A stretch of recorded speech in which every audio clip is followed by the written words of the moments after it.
আপনারা কি জানেন চট্টগ্রাম জমিনে 7 গ্রামে প্রথম ইসলামের সেরাক কোথায় ধরেছে?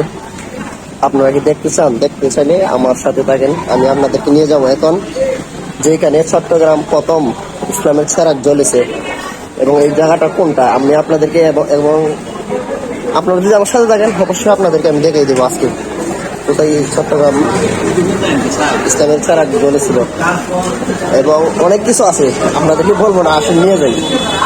গাইস, ইসলামে সেরাক প্রথম চট্টগ্রাম যেই জায়গায় জ্বলেছে, হযরত বদর শাহ আউলিয়া রহমতুল্লাহি আলাই এই সেরাক জ্বালিয়েছিল। এই স্থানটার মধ্যে হযরত বদর শাহ রহমতুল্লাহি আলাই এসেছিলেন এবং এখানে জঙ্গল ছিলেন, এখানে জিন জাতি বসবাস করত। হযরত বদর শাহ রহমতুল্লাহি আলাই এখানে জিন জাতিকে তাড়াই দিয়ে এখানে সেরাক জ্বালিয়েছিলেন, ইসলামের সেরাক জ্বালিয়েছেন এবং এই স্থানটাকে অক্ষতভাবে রেখেছে। অনেক সুন্দর এটা, এই জায়গাটার নামই হয়ে গেছে সেরাগি পাহাড় মোড়।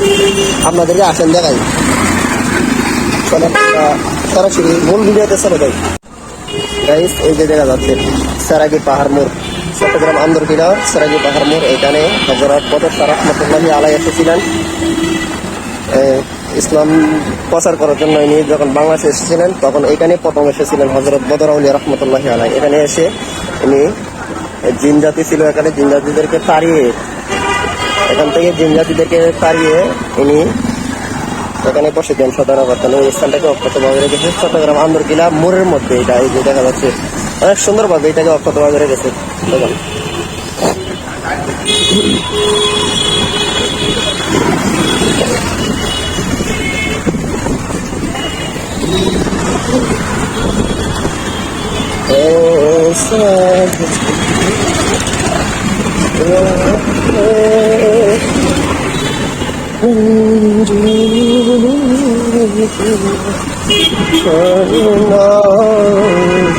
এই যে গাইস দেখা যাচ্ছে, এই যে দেখেন অনেক সুন্দরভাবে এটাকে সাজিয়ে রেখেছে। এখানে ভেতরে তো ঢোকা যাবে না, পারমিশন নেই। অন্য কোনো এক সময় অবশ্যই দেখাবো আপনাদেরকে, ঠিক আছে? এই যে এখানে আমার এখানে এই স্থানটার মধ্যে হযরত বদর আউলিয়া চট্টগ্রাম ফার্স্ট যিনি ইসলাম নিয়ে এসেছিলেন তিনি হলেন হযরত বদর শাহ রহমতুল্লাহি আলাই। এই জায়গা বসে ইনি ধ্যান সাধনা করতেন জিন জাতিকে তাড়িয়ে দিয়ে। এই স্থানটা অনেক সুন্দর, ভিতরের দিকটা আরো অনেক সুন্দর ভাবে এটাকে সাজিয়ে রেখেছে এবং এটার ভিতরে এখনো সেরাক জ্বালানো হয়। বদর আউলিয়া যে সেরাক জ্বালিয়েছে এই সেরাক এখনো জ্বলে এখানে। আপনাদেরকে পারলে অন্য এক সময় ভিতরে ঢুকে আপনাদেরকে দেখাবো ইনশাল্লাহ। আপনারা যদি আমার ভিডিওগুলি ভালো পান, আপনাদের কাছে যদি ভালো লাগে তাহলে সাবস্ক্রাইব করে অপেক্ষা করেন, সামনে আরো ভালো কিছু নিয়ে আসবে ইনশাল্লাহ। আসসালামু আলাইকুম।